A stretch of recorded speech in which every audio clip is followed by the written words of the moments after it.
Okay guys, welcome back. What you are looking at is the first window that will be popped up whenever you run your VirtualBox machine. And I'm going to walk you guys through the basic setup process. It's important to note that as of this moment in time, as of this window, you are actually inside a different operating system, a different computer. This is a very, very cool tool that developers use to isolate their code, to isolate their developing environment. It makes it really easy to create complex environments, Python environments, C++ environments, etc., without having to mess with your main machine, break your main machine, and then have to like replace it or buy a whole new one. Basically, if we crash this VirtualBox, all we have to do is scrap it, delete it, and then download it again, and do whatever we want. So we're going to click Install Ubuntu. Make sure that you click the correct language. I'm going to hit Download Updates while installing Ubuntu. I don't really like this third-party software option, but if you want to have these things, go ahead and click Continue. You want to click Erase Disk and install Ubuntu. This will not erase your actual hard drive. This will erase the dynamically allocated 80 gigabyte hard drive that we gave this VirtualBox when we created it. This will not touch your main machine. So go ahead and choose Erase Disk and install Ubuntu, and then hit Install Now. This is just basically saying, hey, we're going to be deleting all the information off of that 80 gigabyte hard drive that you had created virtually. But again, don't worry about it, just click Continue.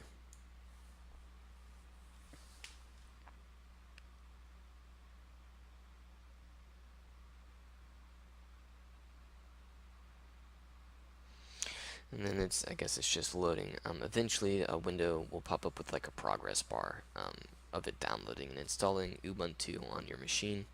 Once that, I guess not. I guess it's going to let me do my time zone. Okay, so we're going to go ahead and pick our time zone. I am in Austin. Oh, I guess not. Texas.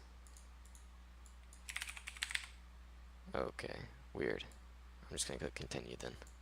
You should be able to put in your time zone, but I mean, I already have my main machine telling me what time it is, so I don't really need that. Yeah, I definitely want my keyboard layout to be English US, but if you have a different keyboard, go ahead and choose. You can also detect your keyboard. Okay, continue. And then you're going to type in your name. Zayne TTFT, you're going to choose your password. Make it pretty simple. And I'm going to choose login automatically because I don't really care. And then click continue. Obviously, if you had something like if you were doing like real developing, you would want my password to log in and maybe encrypt my home folder just in case. Okay, so now we are at the progress bar. It's going to take it a little while to install, depending on how fast your machine is and how fast you create the settings inside of your VirtualBox. So I'm going to pause the video and wait for this to finish. Okay guys, so my installation completed. I'm going to hit restart now.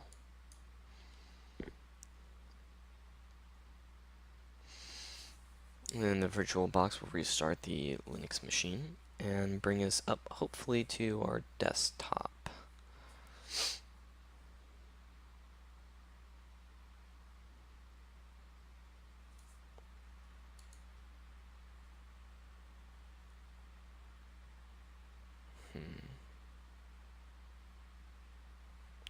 I'm going to go ahead and pause the video while it boots itself up just so we don't stare at this screen for a while. So it looks like it's stuck for some reason, but that's okay. Sometimes VirtualBoxes can be a little volatile at times. Let's go ahead and if you received this machine or this window and you didn't go straight to your desktop and you got this window that I got, go ahead and hit the X button and power off this machine. And then we're just going to start it right back up. It's one of the cool parts of VirtualBox is that you can easily take down a machine that has crashed and bring it right back up. If you need to like clean it or if you needed to update it or whatever, It's super, super, super easy to take it down and bring it right back up.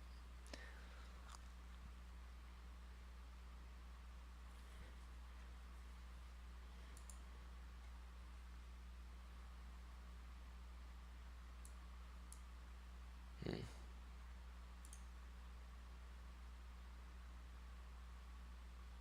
There we go. Okay, so it just took it a while. That was kind of weird.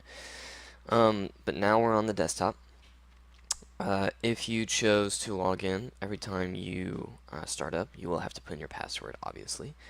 But yeah, this is your Linux developing environment. We're going to pick up in the next video with installing some packages, some Python stuff, getting a text editor installed inside of our VirtualBox, some basic environmental setup stuff.